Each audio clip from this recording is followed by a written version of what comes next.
Salamu alaikum ndugu zangu wa Tanzania. Bila shaka najua mboheri wa afya.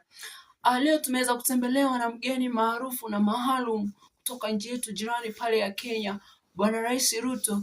Na unajua nilikuwa nazungumza na Ruto, bila shaka nilimbana Ruto sana.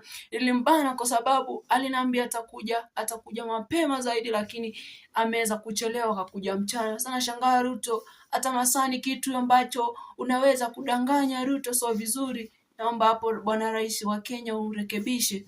Alafu nilikuwa nazungumza na Ruto kuhusu vijana wetu hao wanajihitaji hao Jenizi.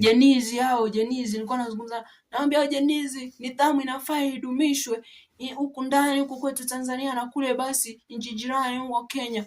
Alafu wajua mimi nilikuwa naambia Ruto wakija huku kwetu mimi nawachapa msolo mkwaju.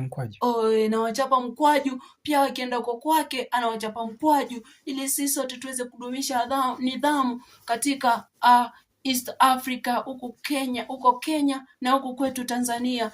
Alafu wajua Ruto ameweza kuchelewa na sijafurahishwa na hilo jambo. Naomba bila shaka next time ukija huku uweze kurekebisha. Naomba unipe maji, niazime maji.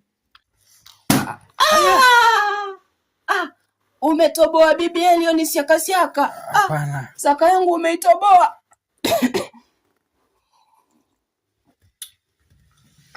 Bila shaka ameweza kutomboa siaka. Lakini Ruto naomba umeona siaka moja imetobolewa, ukija hapo usije ukadanganya. Haya, namkaribisha Ruto, njoo utubie watu, njoo utubie wana Tanzania. Njoo, mkaribisheni Ruto basi kwa makofi.